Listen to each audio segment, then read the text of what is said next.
Welcome back to the podcast, you beautiful souls. I've got an epic guest joining me today, Lachlan Stuart, founder of the Man That Can Project, a dedicated men's lifestyle speaker and podcaster, lifestyle coach, I should say. With a mission to empower men to maximize their life, Lachlan provides tools and support for personal growth, mental resilience, and emotional well-being. Drawing from his own transformational experience, he creates a safe space for men to share their struggles and triumphs, fostering a community of understanding and positive change. He's passionate about breaking the stigma around men's mental health. Lachlan is committed to helping people maximize their lives. There's so much alignment. We've been chatting for a couple minutes before we click record, and this is going to be an epic podcast for men, for women, for growth. Lockie, thanks for joining me, my man. Lewis, thanks for having me on, mate. As I was saying to you, I've watched your content for years, and just the way you dissect important topics within relationships and within our own minds has been something that I've learned a lot from. So I appreciate the work that you're doing, and it's even better that we're going to get to, I guess, dive deep on some stuff here. Yeah, mate. It's we're just like I said, just speaking before we click record, and there's just a lot of alignment with what you do. I've had people ask me a fair few times, like, am I a relationship coach? And I don't say yes to that answer. I just say I'm a mindset coach, but the work shows up so much in relationships, especially, I'm not going to say especially for men, because obviously women have their stuff as well, but men, because we have, quote, the more power, muscularly speaking, it's kind of like that analogy. It's like, a dog's not dangerous, but the bigger the dog, the more dangerous the dog could be, right? So I look forward to hearing your thoughts, mate, because this is obviously your world and your expertise. So before we sort of just start chewing off the juicy stuff, mate, what's your story in a nutshell? Because I don't know your story too much. So what's your story in a nutshell? Yeah, very quick overview. Essentially, I have always wanted to be successful, and I guess the idea of success that I had from a young age was to excel in sport. I had three choices, or I was presented three choices. It's either be an athlete, be a celebrity, which definitely wasn't going to happen to me, or be a doctor. And once again, that was definitely not in my area of interest or an area that I excelled. So when I recognized that sport was where I was, haven't shown the most potential, I lent into that and was very fortunate that my parents supported me. They gave me the opportunity to get great coaches. And I started succeeding at a very young age, won my first state title in athletics when I was 11, which sort of started to solidify that belief. I was getting results from the work that I was putting in. And from that, I guess that first win, I just became hungry to prove to other people and to prove to myself that I had what it took to create that life. I knew why I was doing it, and the how was athletics at the time. And along the way, I managed to get a scholarship to a predominant rugby school, Toowoomba Grammar School up in Toowoomba. And very early on, I recognized that athletics wasn't cool. Rugby was cool, and I got picked on. So I created an identity to become someone that fit in the environment that I was in. So while I enjoyed skateboarding and I loved athletics and I was extremely successful there, national titles and all of that, I became the rugby guy. I would practice footy after school. I would do whatever I needed to do to try and make the A team. And I was in 13Bs, 14Bs, and I was getting frustrated. I was like, what do I need to do this? So I started sacrificing more of who I was and more of my running and my skateboarding to really achieve this goal. And by year 10, so the 15s, I was in the A team. Year 11, I was in the first 15. And, after that, I was like, maybe I can actually be a professional rugby player. Maybe athletics isn't the path. And I still had that idea of success. I believe that when I achieve being a professional athlete, whether it was rugby or whether it was athletics, my life would be sorted. I'd have all the women throwing themselves at me. I would have all the money, and I just wouldn't have any issues. And what I found out really quickly after leaving school, I was trying out for NRL teams and all of that sort of stuff, and I had a lot of injuries. And within that period of time, I was still having the women throw themselves at me, but I was also in a relationship. But because I had needs that weren't being met, and that was because I didn't understand what I actually wanted from a relationship standpoint, I was getting myself into a bit of mischief on the relationship side, which ruined relationships, which then I guess I was projecting that onto other people. Very jealous, So I thought after my last relationship breakdown, I've got one last crack here. Let's go play rugby overseas. And when I headed overseas, I was like, all right, this is it. I'm living abroad, got a contract. Life's going to be awesome. All that stuff from the past is done. And what do you think happens 3 months into my time there? I find the same people who led me astray in Australia to lead me astray in France, and I was doing the same dumb shit. And what I found myself doing was every day between training sessions, I was sitting at home, I was watching YouTube or redbull.com or any of that sort of stuff. And I was like, and I'm still very jealous and insecure. I don't know what I want. I don't feel valuable. And this wasn't what I thought it was going to be. I thought the success would change everything. And fast forward a little bit longer, I ended up back in Australia, blown that opportunity. And there was this, I guess, identity crisis. I didn't know what I was going to do. I still wanted to be successful. I still had that feeling in my stomach that I was meant for something bigger. But the one, I guess, lifeline that I thought I had to create that sport was not going to happen. And rather than sitting down and asking myself some questions or getting help to figure out what was next, I numbed that uncomfortable feeling with drugs, with alcohol, with sex, with porn. And I found myself at a rock bottom point where I got arrested one night. We had a pub fight. And I remember sitting at the bottom of the stairs when this was happening and looking around, and I was like, I'm not supposed to be in this situation. I went to a great private school. I've had plenty of opportunity, and I truly believe I'm actually a good person. So why am I in this position? And from that moment, I was like, okay, I'm not drinking anymore. Like alcohol is not serving me at this point, and definitely recreational drugs are not serving me either. So literally in the space of what felt like 2 months, I'd met my now wife, and I'd committed to being better. And a guy that I played rugby with back in Toowoomba, he presented me with an opportunity, which was network marketing at the time. Awesome. And the thing about network marketing, I never knew what it was. I was very naive to it. But what he sold me was this lifestyle where I could, be, do, and earn what I wanted just from my laptop. And I was like, hell yeah, I've got nothing else going on. So this is perfect. And it was who I became on the journey to creating a business there that has put me to where I am now. Fast forward to 2017, I had plenty of people asking me how I was doing, what I was doing. And, I documented my own journey of going from this piece of shit, as I'll label myself back then, to now someone who was presenting events and could talk about how I'd created wealth, how I was having an incredible relationship. There was this time in Thailand, Lewis, you'll find this funny because I know you talk a lot about relationship stuff as well, but it's a mindset. I was in a taxi in Thailand with my wife and her family, and we'd been together for 7 months maybe. And doing what I do best when I'm drinking a lot of alcohol, I get aggressive and say a lot of dumb stuff. And I ended up getting kicked out of the taxi in front of her family. And when I remember walking back to the hotel, and I was like, oh, fuck, I've got no money to be able to fly back home because this is going to be really uncomfortable when I get back to the apartments. But fortunately, I woke up the next morning and she gave me a good talking to, but it was also that affirming moment that I shouldn't be drinking because I haven't learned to, emotionally regulate myself or be a good person while drinking. It's either, no beers or 1,000, whereas now I can have one and enjoy it.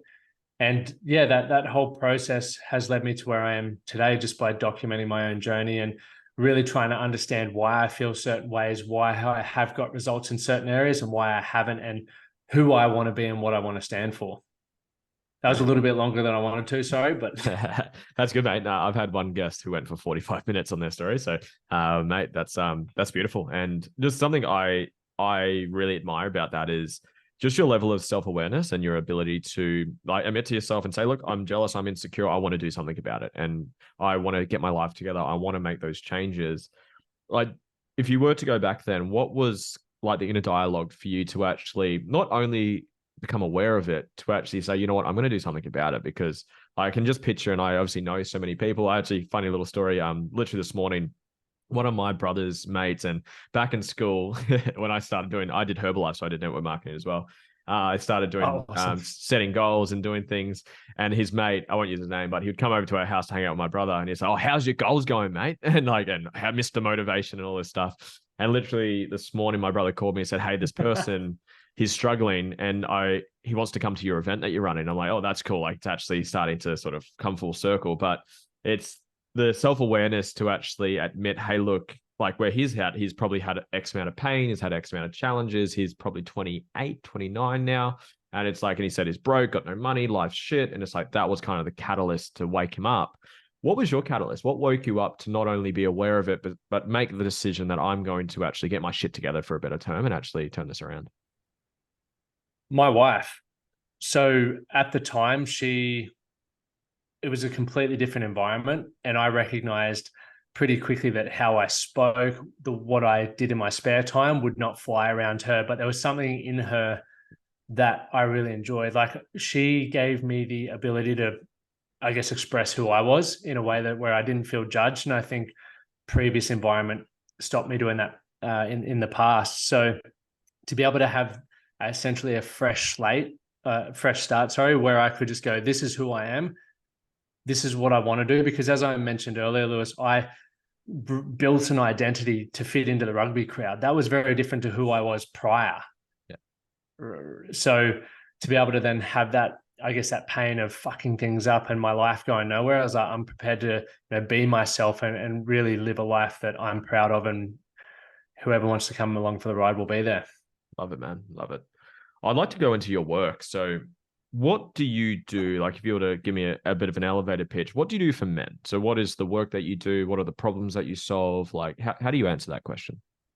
We help men thrive in the 21st century. There's a lot of stuff going on and a lot of things that are out of our control that we get told we need to work on. And probably similar to you, Lewis, I believe we need to focus on what's in our control. Who are we as men? What do we define as success? Who do we need to become and who are we now? And then just having that roadmap and doing things that challenge us, because I believe life is full of challenges. It's only going to get more challenging as we have more responsibilities, but balancing that with living in the present, because so frequently we're told we need to have these big, hairy, audacious goals, which I believe we do, that we miss out on what's right in front of us because we're chasing them. Our relationships fall apart. We let our health go. And I just honestly believe, and I think I'm living proof, that you can have career success with incredible relationships while still, being in shape and feeling good about yourself. Love it. How do you define the healthy expression of the masculine? Great question. I think for me, it's to be strong on the things that you believe in. I believe you need to leave and stand up for what you believe, but do it in a way where you can allow people the space to feel valued and heard on their opinion, and accept that you're not always going to agree. Mm. I think in the beginning of this conversation, off air, sorry, you asked me about stoicism, and I believe there's definitely a lot of people on the internet who are like really aggressive in their approach and telling people how to do things in life. And once again, that works for some people. Some people love to be talked to that way. I just know for myself, I love strong leadership. I respect people who stand up for what they believe in. Even if I disagree, I can sit back and go, okay, I understand where they're coming from. And I do truly appreciate that they're not going to fold on that. Whereas there's a lot of people in the world who fold as soon as there's a bit of resistance coming their way, that one day they're believing in this. And once again, I understand beliefs do change, but they never really stand for anything. And for me, I'm like, well, I wouldn't follow that person. That's not a leader in my eyes. And I guess from that masculine essence, people that I want to follow and men that I want to help get to where they want to go to, I believe they need to stand for something. They need to have that conviction. How do you balance this? This is it's going to be a long framed question. I'm currently working with a Reiki healer, and phenomenal experience, and it's really opened my eyes a lot. And she's brought to the surface something that I had suppressed, to be honest. And it was around my ability to access what you might call the dark masculine, like the warrior. Like we were talking about the book King, Warrior, Magician, Lover. And that that ability to be angry but controlled aggression. It's like I'd suppressed it because I had seen like the tyrannical leaders, which I think you're referring to, the controlling dictators, and I had labeled that as bad, and I had judgment. I'd suppressed that, but then I was not allowing myself to accept that part of myself, and it became like a kind of like a double-edged sword. It's like I was never angry, but it's like that level of like divine dark masculine where the warrior is strong when he needs to be. Like if the village is on fire and they're killing your people, the warrior needs to be able to be strong and take action and do what he needs to do, right? So long-winded question. How do you, in your opinion or your viewpoints, how do you balance the tyrannical leader versus being too weak and submissive? Where's the sweet spot? How do you integrate the warrior where it's like you are willing to take actions, make decisions, set structure, get shit done, but you also can embody that sort of magician, that poetry, the loving and more feminine aspect, let's put it that way. Because I find there's kind of the two fucking ends and people think you're kind of one or the other. You're kind of like your Andrew Tate, like, and I'm obviously just picking someone now, but where he can be sort of seen as that rule, like this is the way, like, and is very sort of tyrannical in some ways. And then you've got your kind of what people might call beta males, where they're playing video games all day, they're not doing anything with their life, their health is fucked, and it's like they're kind of like, it's not just one or the other. I believe it's integrating like all parts of who we are as men. So one question, how do you teach it, or what would you suggest for men to be able to actually allow them to be strong, stand for their beliefs, but not be too tyrannical where it's like, it's fucking my way or the highway, fuck you if you don't believe in me type of thing, versus being that sort of like weak, passive man that like women, from what I've heard, aren't like, and they want men with passions, with structure, who can take lead, who can take charge, but can also surrender. And I find for me, that's been a fucking challenging journey for me. I didn't have the healthiest masculine role model in my dad growing up. So this is the journey that set me on this. So yeah, how do you integrate that? Because that's something that I'm still on the journey to discover.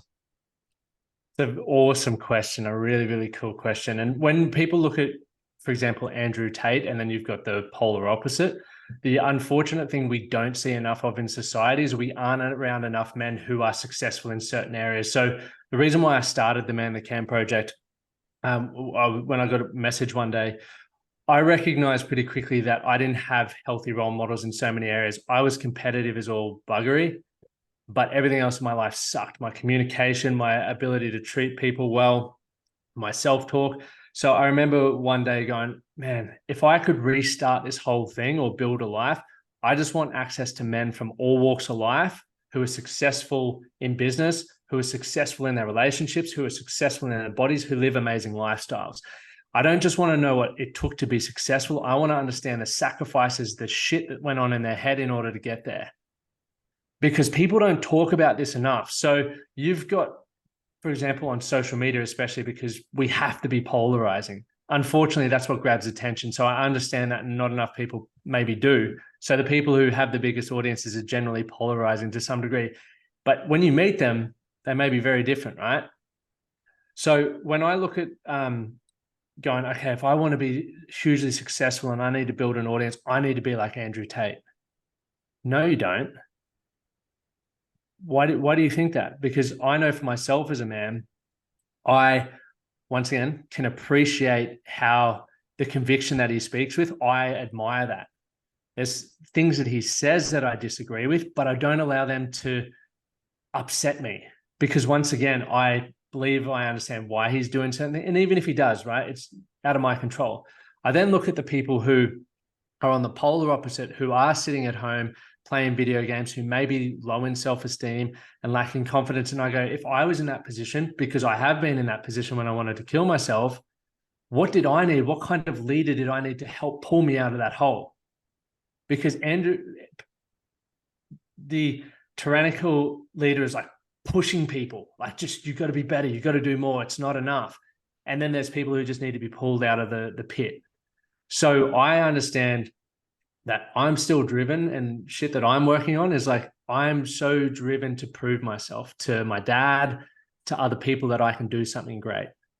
And when I will feel good about that, I don't know. You know, the goalposts always change. The life that I have now is what I once wanted, but it's now not enough. And I do believe that that's because I love what I do. I'm an ambitious individual, and growth just doesn't stop. I'm addicted to seeing what my potential is. So to go back to your question around how do we bridge that gap, I think it is having conversations like what you and I are having and giving people a platform to really understand, okay, well, Andrew Tate, why do you believe this? And if you were in his position, would you be doing the same based off the goals that he has, the people that he's surrounded by, the hatred that he's getting? Because you'd have to put up a wall. And same with the people who are in the video games. It's like, I'm sure they cop shit all the time. It's like, oh, I'll just stay where I'm safe, where I feel connected. Their mates are online, playing Fortnite or whatever. And that's completely fine because that's where they feel safe. People want to feel connected and safe. And I believe you can flow through all of those. There's times when I want a specific outcome, or an individual that I'm talking to may need the blunt Lockie, like that's fucking pull your head in. If I believe that's what's going to get the result for them, perfect. If I believe that's what's going to get the result for me, perfect. There's also times where I personally just need to sit down and be a lazy bastard and play video games because I'm burnt out and I'm stressed out and I just need to disconnect and feel, something completely different. And going back to this self-awareness piece, when you understand what you want, you understand that in order to have great relationships, in order to have a successful business and good health, you need both. You need to be vulnerable. You need to be able to let your guard down. You need to be able to be soft. But there's times where you need to also hustle and put shit together. How do you do that part? I literally just wrote down the word safety, but also resilience, because it's like, it's kind of the polarity, right? We're talking about pretty much similar style of question to the next question, but the previous question was, it's like that ability to be safe, put the walls down, but also be rigid and strong. So I'll love your thoughts on this. From my view of working with men, it's generally there's more of the people who live in the strong, rigid, and they're not okay putting the walls down because it's weak. It's don't cry, be fucking tough, don't show emotions type of thing. There's obviously some who don't know how to be strong as well. But how do you allow someone in the work that you do? How do you help a man either put the walls down and open up, or maybe build the walls up and be strong? How would you help a man or suggest a man to work on that? Yeah, so we'll start with, I guess, becoming more resilient or building mental fortitude, and then we'll go to the second part. So for me, it's about doing something challenging. And what I perceive to be challenging is different to you. So we could pick any area. If you're uncomfortable with physical stuff, let's do some physical stuff. If you're uncomfortable with allowing yourself to be seen, we might do some Facebook Lives and get you, I had a guy once who struggled to articulate how he felt or what he thought. So I made him do a Facebook Live to his page to talk on a topic that he, was interested in. And literally he comes back in the room 2 minutes later, because this was at a workshop. Fuck you, Lockie. Am I allowed to swear? Yeah. It's like, you embarrassed me in front of all of my friends. I was like, how? He's like, because I stumbled and started on this Facebook Live. I was like, mate, it's amazing, because now you've got a tool. You can go back and watch, and you can think about how you would say things differently if you had another opportunity. That's hard to do because none of us are perfect. I'm going to listen back to this podcast, Lewis, and I'll go, man, I rambled there, or I should have been more clear here. And I always do that. And that's how I build better frameworks for myself and how I start to understand myself. It's hard to do, but when you flip the script and go, I suck at this at the moment, let's do something hard that's in a controlled environment. Because think about this, that guy who did the Facebook Live, he was in complete control of that, right? There was no life or death situation. It was just him talking about something.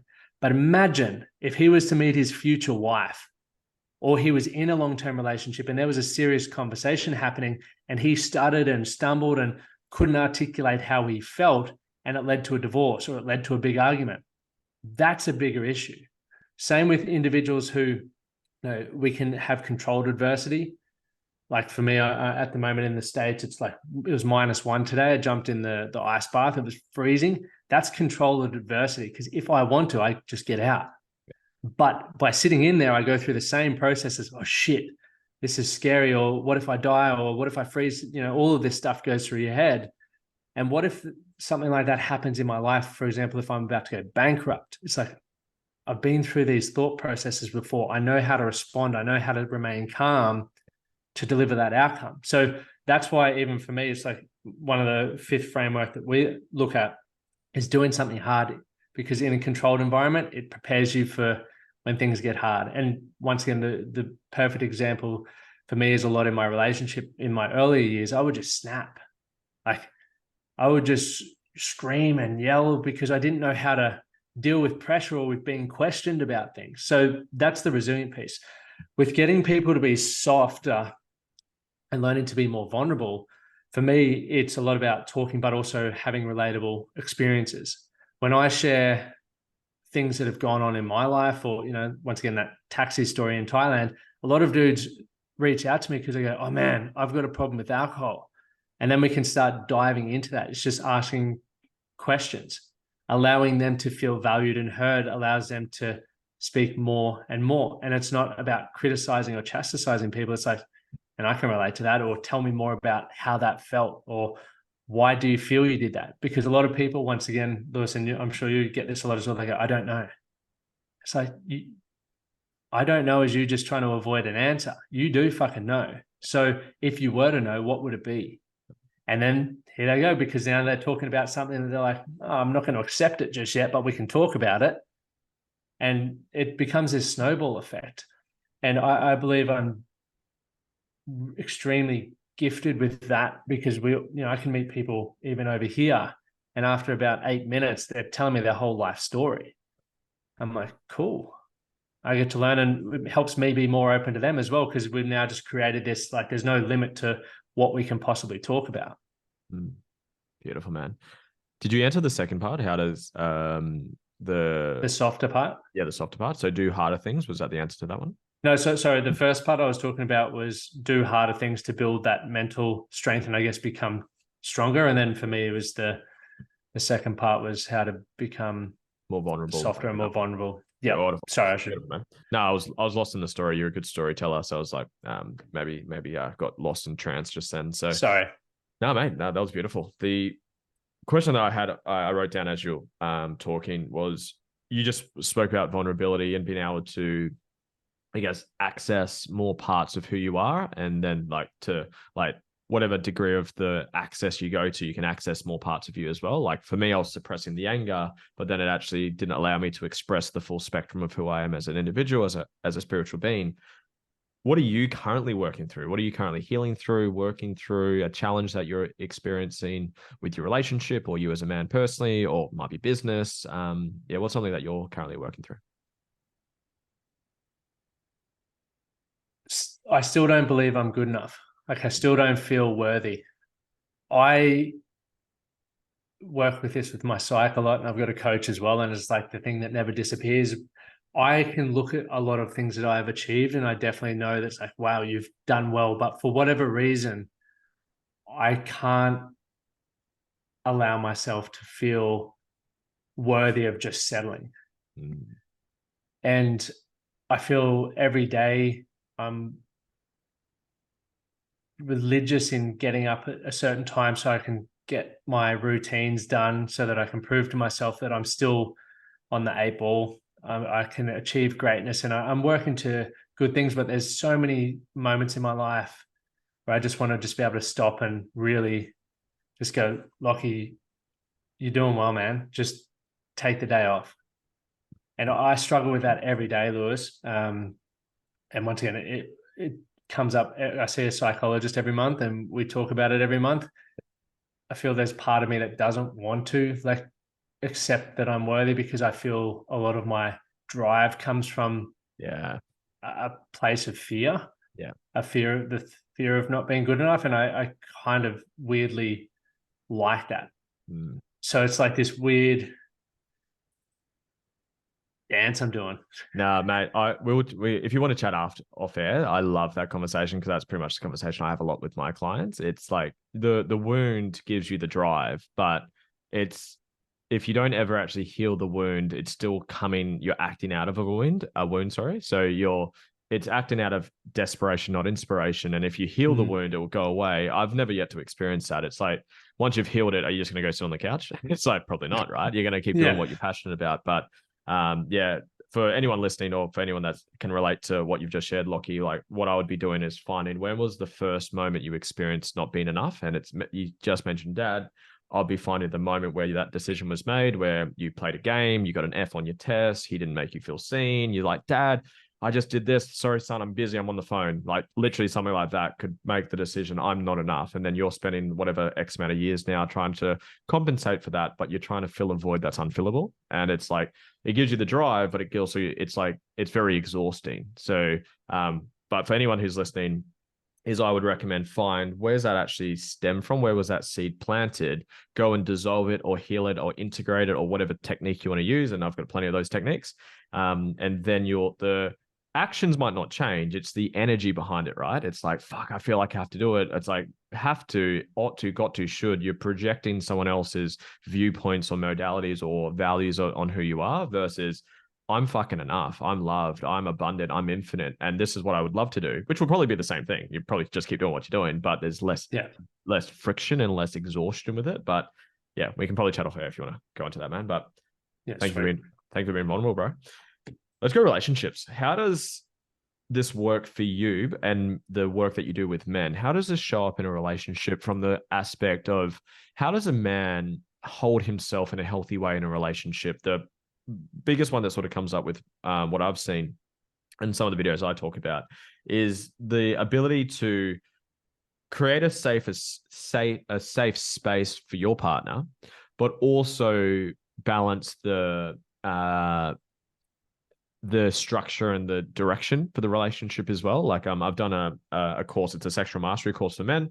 And it's like your woman is always challenging you and testing you. How strong are you? Like a great mountain can handle any storm. And that's what the test is with your relationship. But it's like, it can be fucking challenging, right? It can be triggering and they push your buttons and you project onto each other.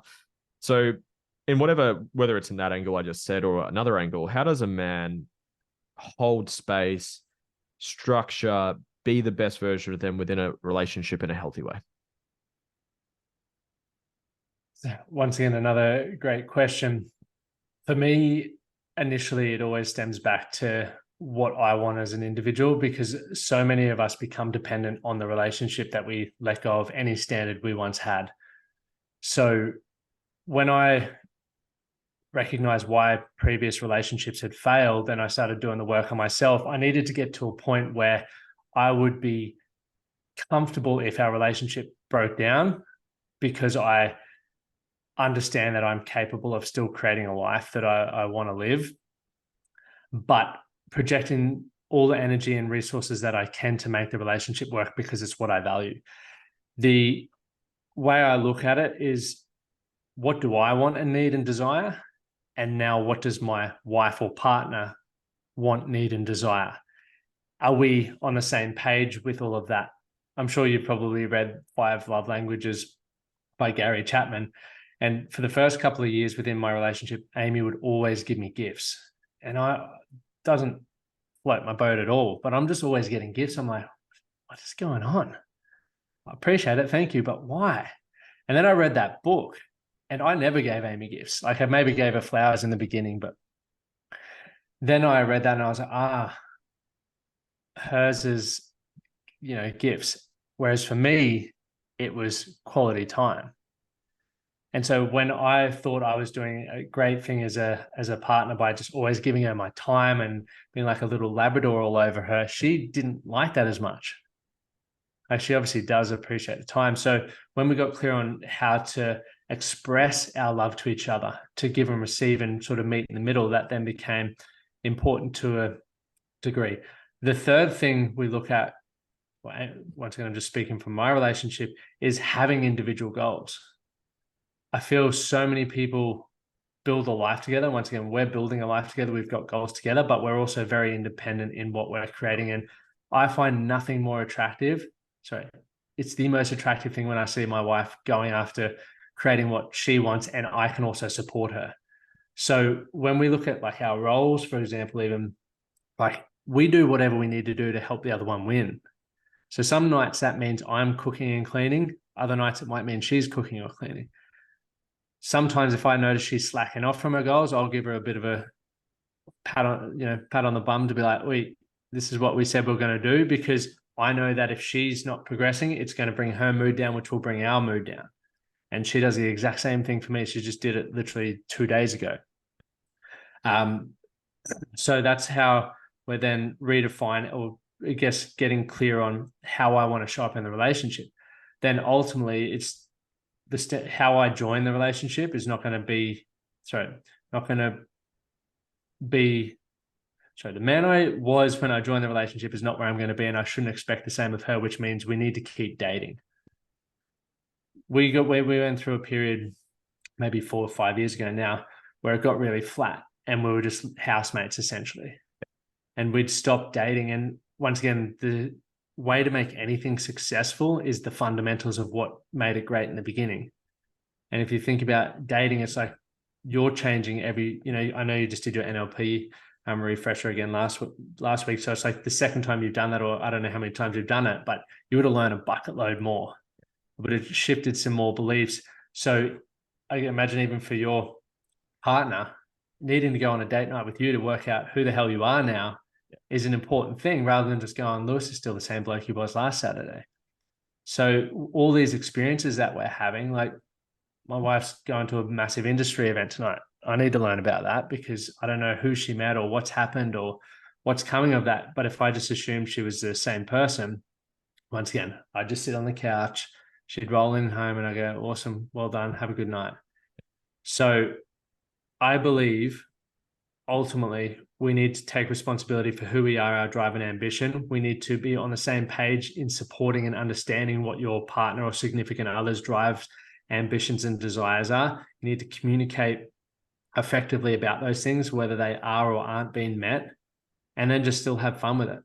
Does that answer your question? Yeah, 100%, man. Yeah, it's just I'm taking in your beliefs around relationships and just how I'm sure you're answering it through the lens of yourself. It's like, the question was, how do you help others? But essentially I'm sure you'd be answering it, how do you hold space in the lessons you've learned around it? So keep on the dating, care about each other. I love the individual goals aspect. Something that my version of that is making sure that you are your own. There's yourself, there's your partner, and then there's the relationship, and they're separate entities. Like you look after you, she looks after her, and then you guys work together on the relationship. You're not dependent on each other. You're whole without each other, and you come together to be greater together. So that was that's what kind of resonated with me then, man. So I've got a couple more questions before we wrap this up.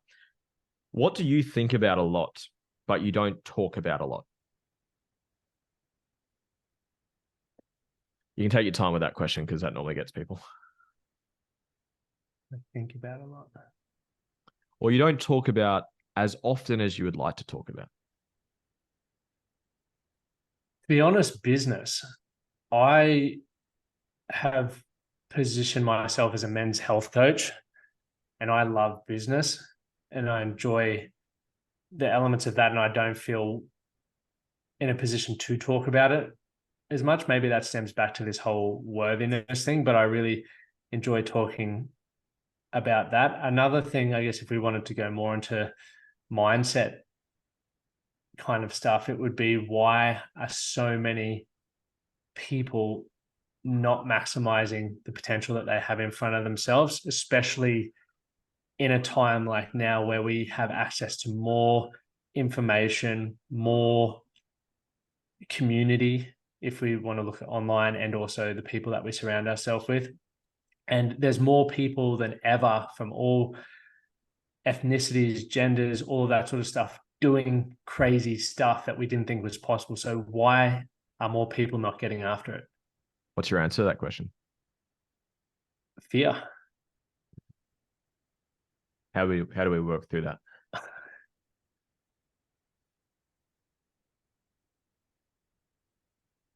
How have you worked through fear? I believe environment. It's the people that you're around. When you're around people who are doing those things, as a byproduct, eventually you will start doing the same thing. It's probably no different to, if you want to be healthy, hang around healthy people. If you want to be wealthy, hang around wealthy people. If you want to have a great relationship, find someone who has your version of a great relationship and see what they do. and you'll eventually get pulled with them, I feel. I like Tony says, like, get yourself in the right room and something will hit you. You're like, oh, fuck. Yeah. So how's business? And like, oh, I'm doing $1 million a month. You're like, fuck, I'm doing 10 grand. Yeah. Like, Yeah. Wow. wow. Really cool, man. Really cool. Are you going to write a book firstly before I ask this question? I will. It's one thing I'm fearful of, definitely, because I've thought about it for maybe 4 or 5 years, but once again, I'm like, what do I really have to put into a book? And then I have days where I'm like, of course I got stuff, but I think, yeah, there's definitely limiting beliefs happening there. Beautiful. Awesome, man. Say you write a book and you can only leave 3 lessons, and it's the only piece of work people will ever hear from you. What are your top 3 lessons going into that book?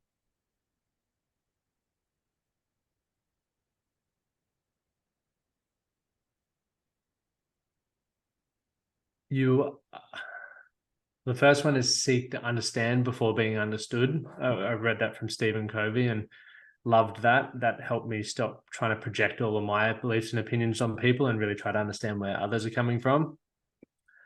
The second would be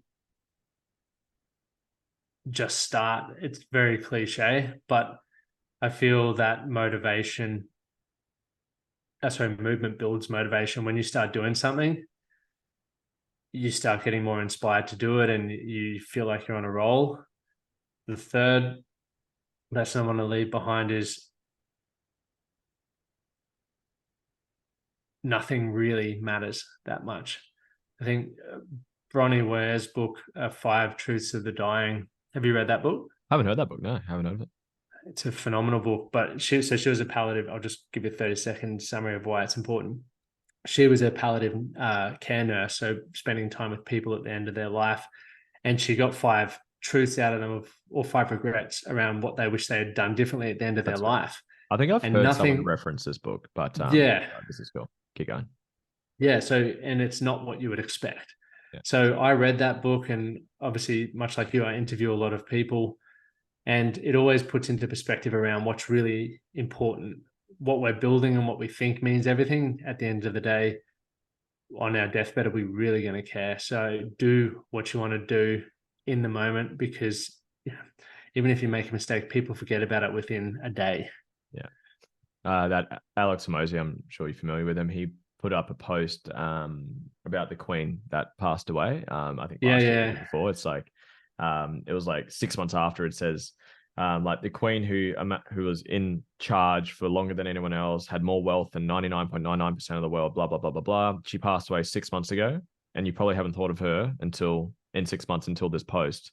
So it's like nothing matters. So do what the fuck you want. Who cares about people's opinions? If she's achieved what 99.99% of people won't ever achieve, and you've forgotten about it within 6 months, it's like, it doesn't matter, right?